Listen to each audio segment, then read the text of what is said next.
आप देख रहे हैं देहाती दर्शन और इस कार्यक्रम के प्रायोजक हैं मल्टी डीजे। ITV पर आपका पुनः स्वागत है। देहाती दर्शन कार्यक्रम में हम देहाती इलाकों का दौरा करते हैं और तरह तरह के लोगों की जीवनी पर प्रकाश डालते हैं। आज के देहाती दर्शन कार्यक्रम के लिए हम धन्यवाद देना चाहते हैं हमारे बहुत ही अच्छे दर्शक हेंडरसन के गोपाल को। तो चलते हैं, हम आपको ले चलते हैं रवि बा और मिलते हैं श्री रत्नम नायडू और उनके साथियों से। जब सूर्य अस्त हो जाता है और एक किसान, गन्ना कटैया हो या फिर गन्ने की खेती जिसके पास हो, वो जब थक हार कर खेत से घर वापस आता है, स्नान करने के बाद जब रिलैक्स होना चाहता है, आराम करना चाहता है, तो हम कह सकते हैं यही जो हमारा फिजी में नेशनल ड्रिंक है यही इस्तेमाल किया जाता है।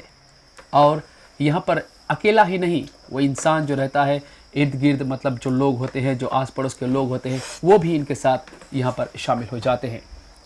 नमस्कार, आदाब और एक बार फिर आप सभी का हम इस्तकबाल करते हैं ITV पर। आज हम आपको लेकर आए हैं रवि यहाँ पर। और रवि की बातें जब हम करते हैं, अगर जो आप लोटोका से बा की तरफ चले तो 20 किलोमीटर की दूरी पर पड़ता है, और फिर अगर जो आप बा से इधर लोटोका की तरफ जाए तो 10 किलोमीटर पर आपको रवि जो गांव है वो दिखाई देगा। रवि हम कह सकते हैं जहां पर मतलब स्कूल ज़रा सा भीतर है, लेकिन रास्ते से जो मेन रोड है उससे कुछ भीतर है, लेकिन यहाँ पर आपको मछलियाँ दिखाई देंगी। रोड साइड जो वेंडर्स होंगे, जो मिडिल मैन वगैरह, ये यहाँ पर मछली बेचते हैं, और कुछ अपने भी लोग जो फिशरमैन होते हैं वो। लेकिन इसके साथ साथ यहाँ पर अभी भी मतलब गन्ने की खेती बड़े पैमाने पर होती है।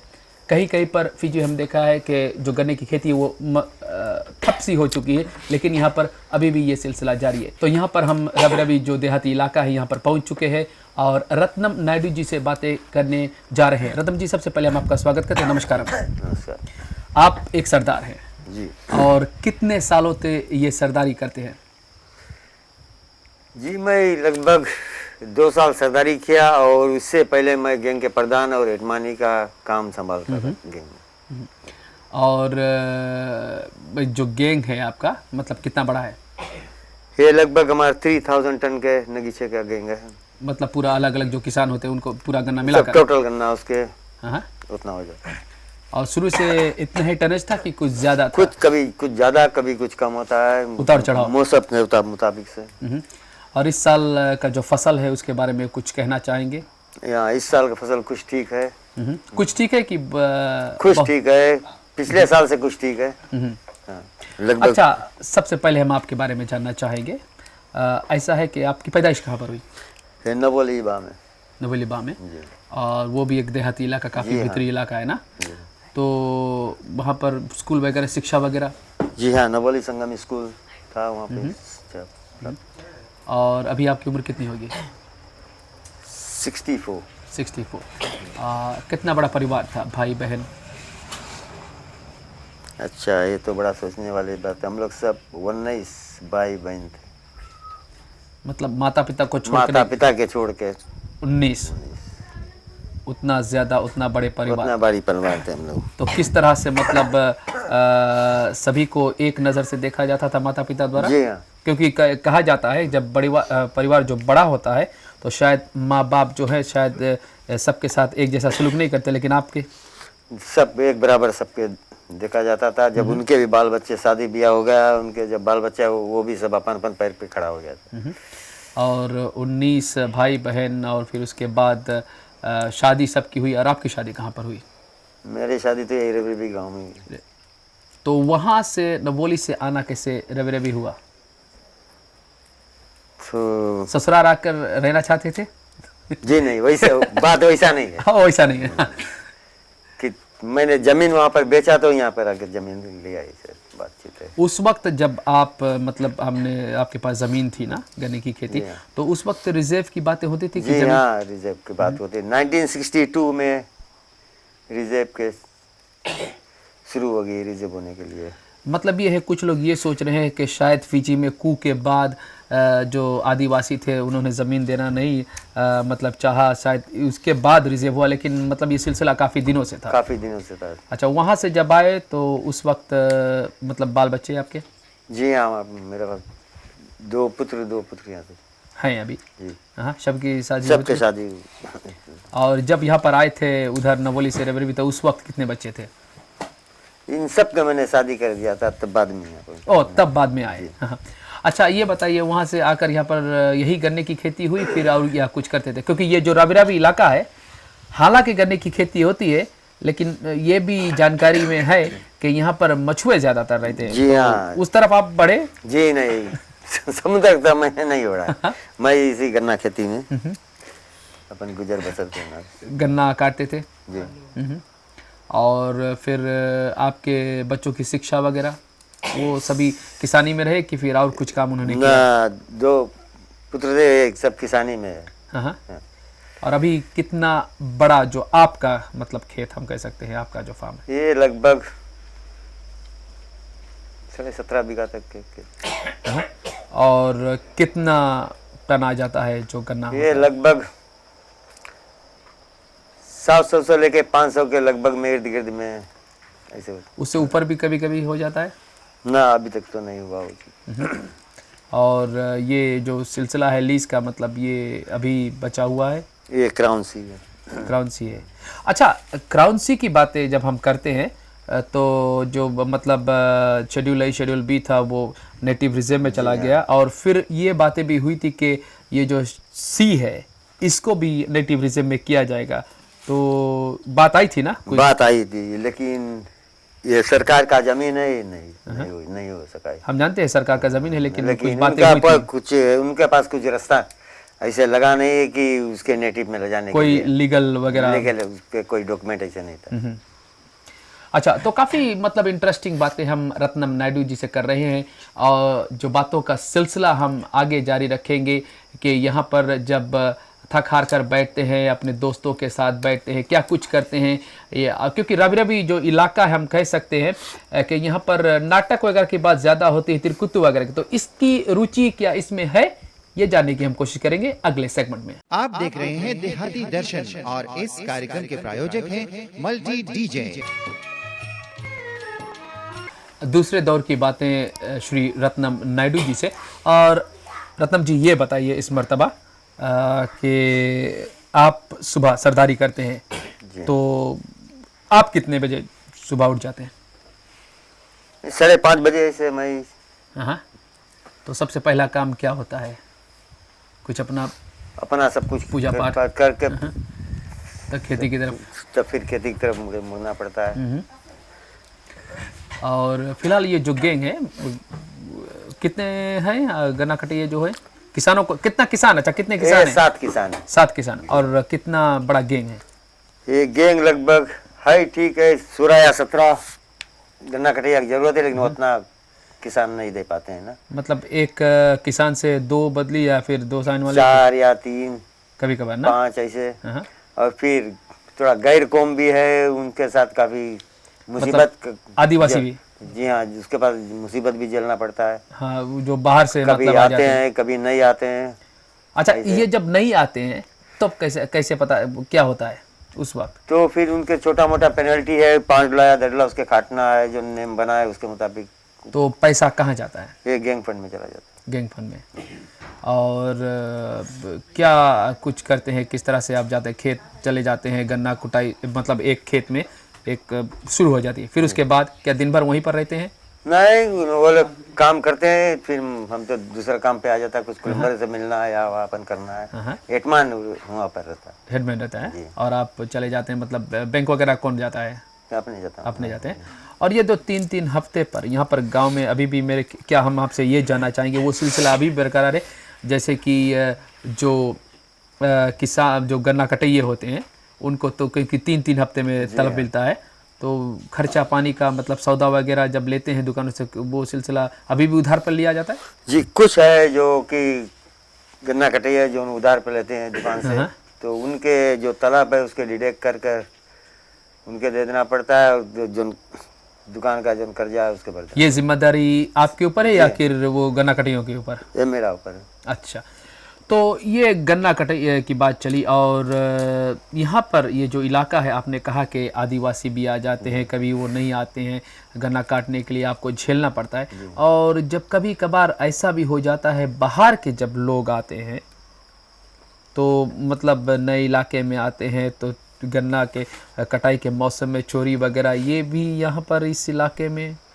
जी नहीं, कुछ काफ़ी कड़ाई यहाँ पर है सभी गैंग में। तो इधर पुलिस फोर्स भी हम लोग को नगी चाहिए, वो लोग हम लोग के सहयोग है तो नहीं कर पाते हैं।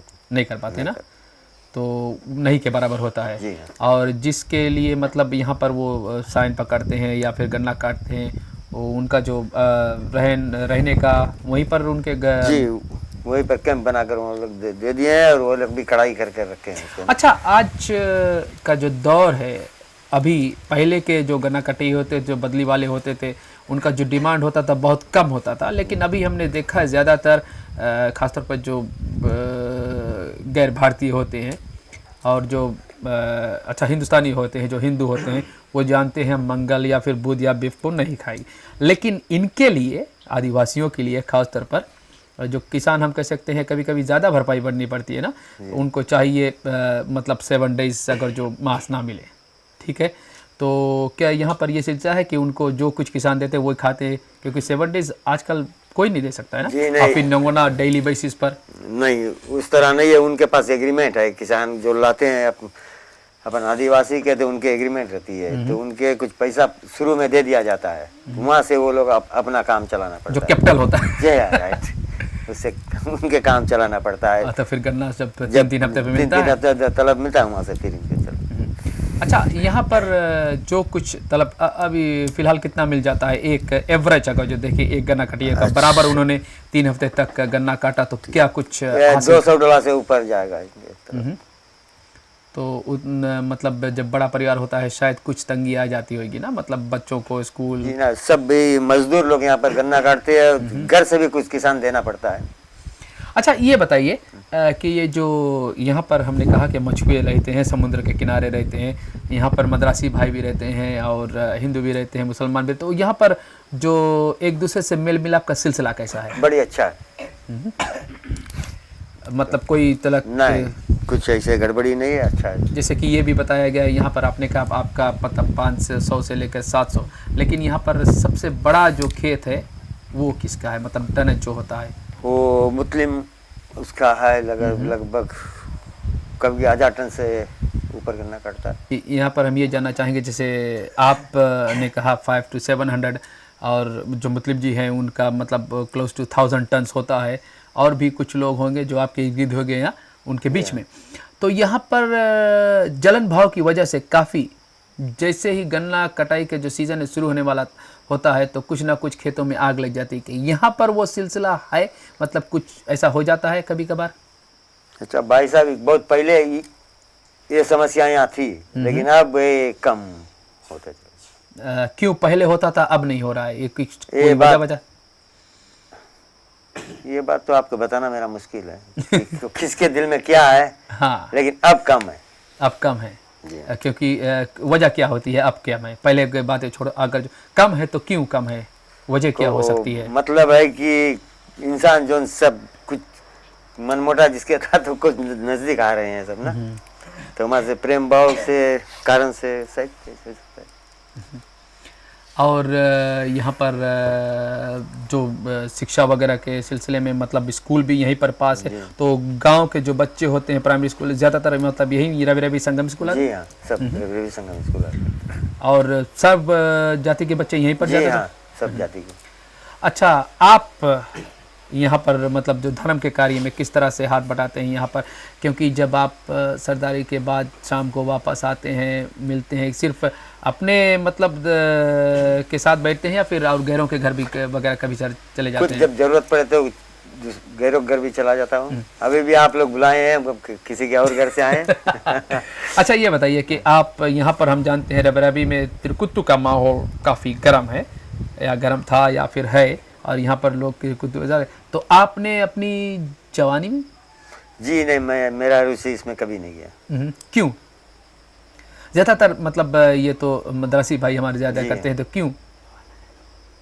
मेरा ऐसे दिल भी नहीं आया कि कभी ऐसे जाए इनमें भाग ले, वैसे कभी जाए देख ले ऐसे बस।